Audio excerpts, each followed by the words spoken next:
Bismillahirrahmanirrahim. Assalamualaikum warahmatullahi wabarakatuh. Baik, teman-teman, sekarang kita akan membahas ini, merangkum atau tadi cerita yang sudah kita sama-sama dengar. Jangan ambil yang pertama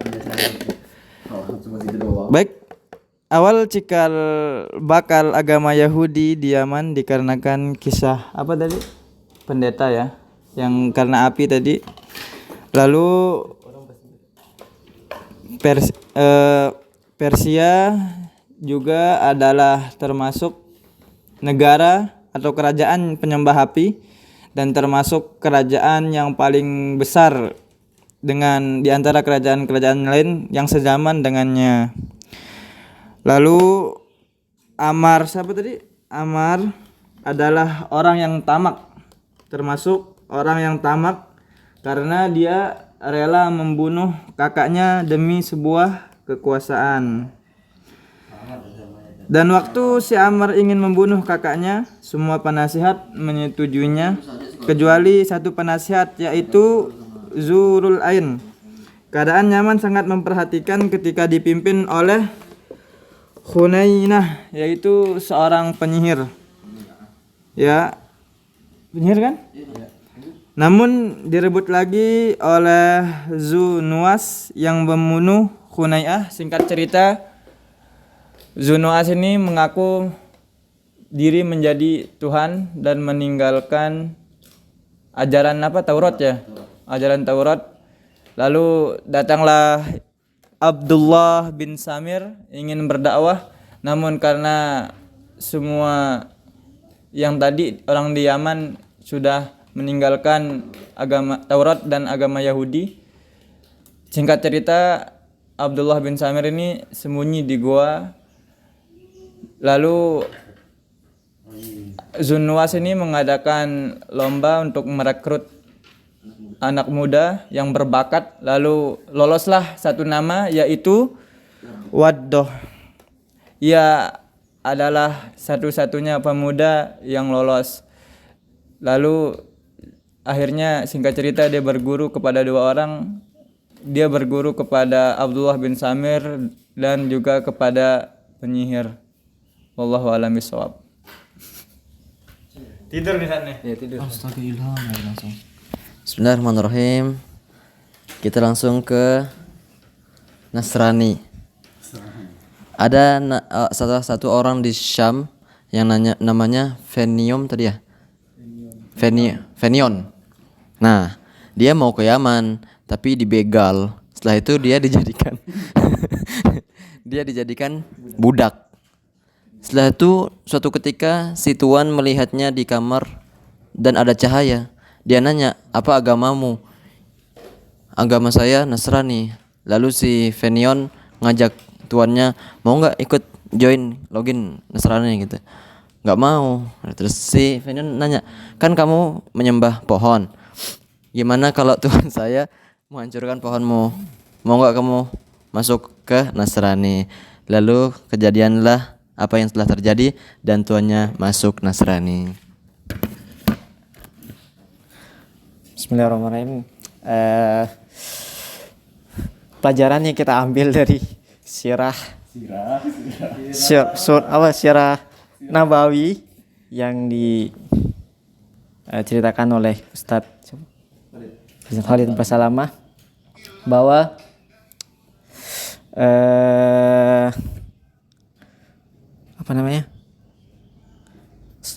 seorang yang serakah itu pasti hidupnya tidak akan tenang di dunia. Seperti yang kita lihat tadi cerita dari Amar, adiknya Hasan, yang sampai membunuh kakaknya hingga dia tidak bisa tenang, dan juga selanjutnya membunuh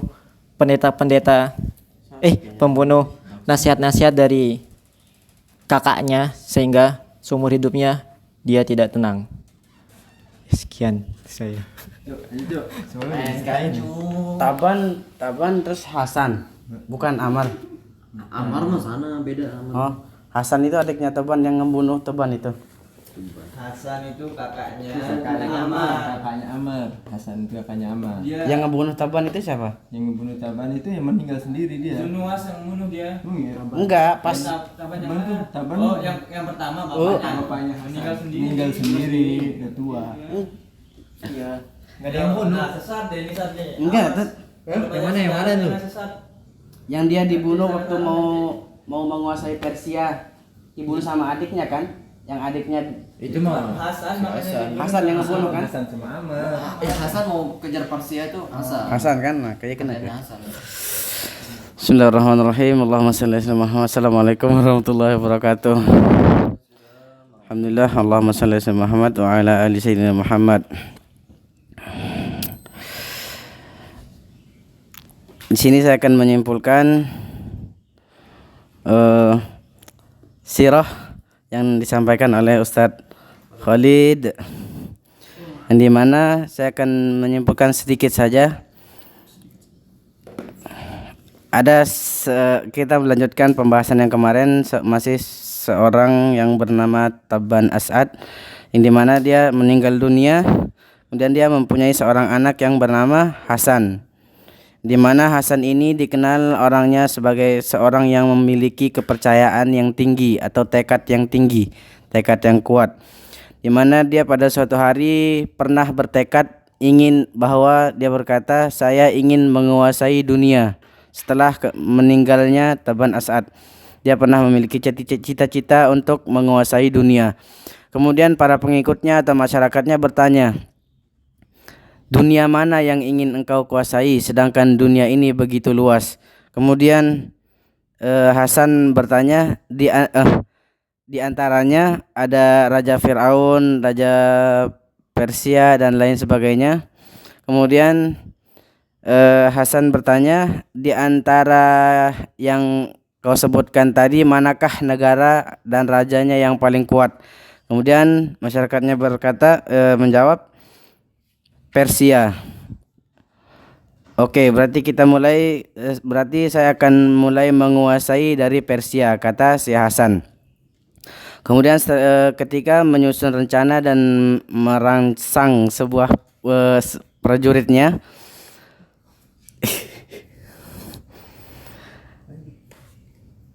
yang dimana di dalam istananya Hasan ini peraturannya sangat ketat, bahkan sampai-sampai dikatakan kalaupun seorang prajuritnya mau masuk ke dalam istana, itu pun harus diperiksa dan melepas senjatanya. Akan tetapi ada satu orang yang dimana orang ini bebas keluar masuk dan menjadi salah satu kepercayaan Raja Hasan, yaitu adiknya sendiri yang bernama Amr. Kemudian setelah masyarakatnya mencoba untuk menghentikan Raja Hasan ini agar tidak menguasai Persia, karena Persia itu merupakan negara yang terbesar, termasuk di dalamnya Iran, Arab, Saudi dan lain sebagainya.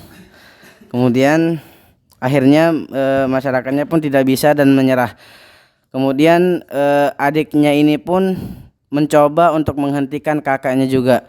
Akan tetapi kakaknya berkata, kau jangan ikut campur, ini adalah urusanku.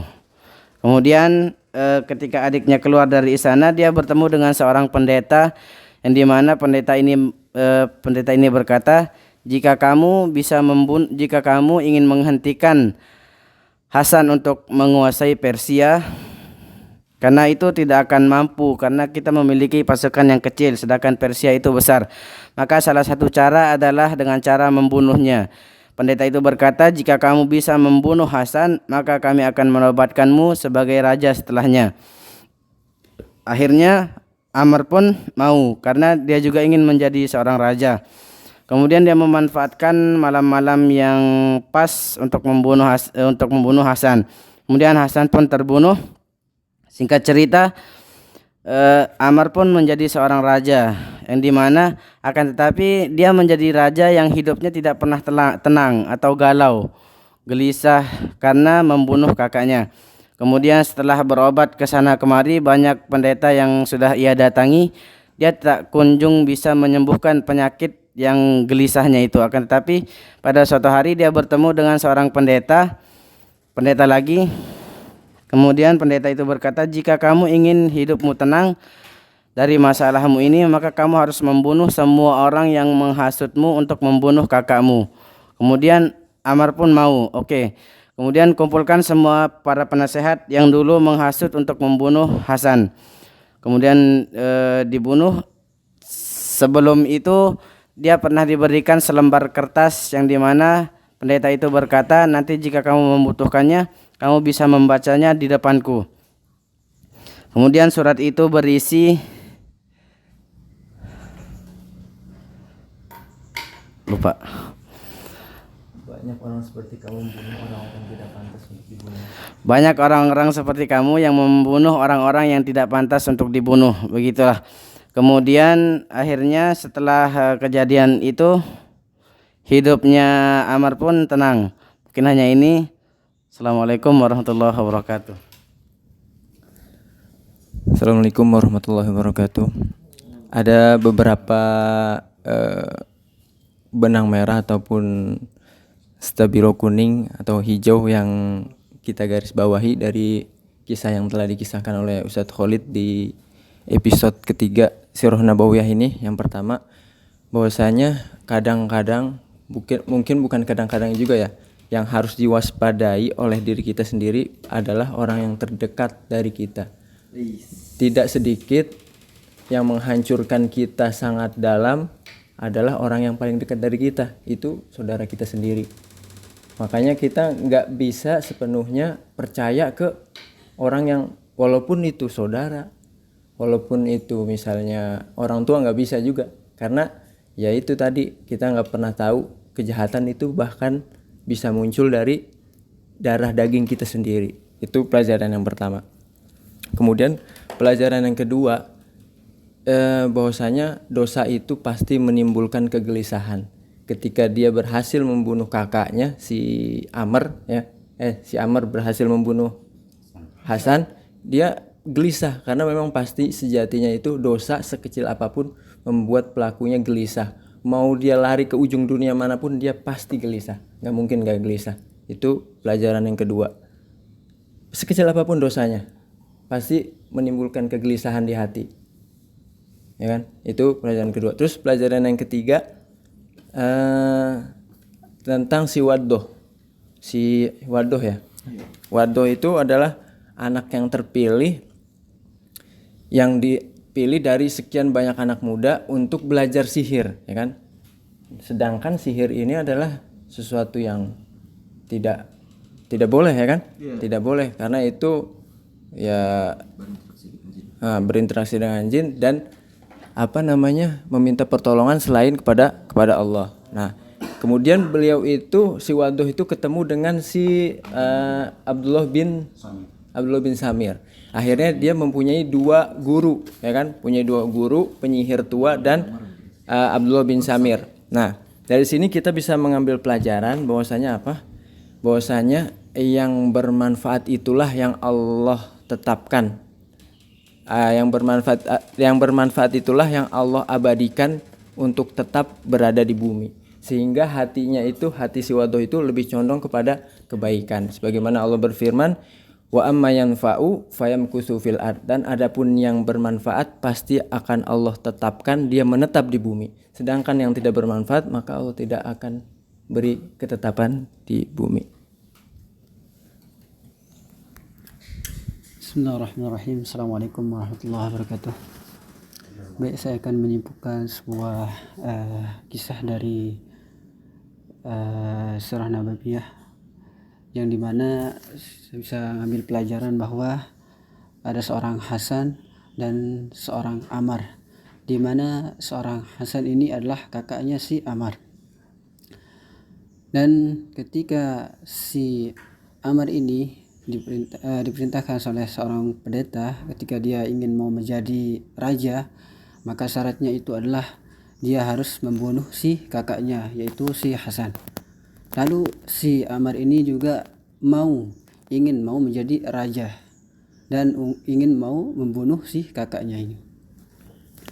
Maka ketika si Amar ini ingin mau membunuh si kakaknya, yaitu Hasan, maka dia tidak akan mendapatkan nasihat lagi dari kakaknya, di mana Hasan ini juga terkenal dia seorang percaya diri yang sangat tinggi dan banyak sekali nasihat-nasihat yang dia bisa berikan kepada si Ammar ini.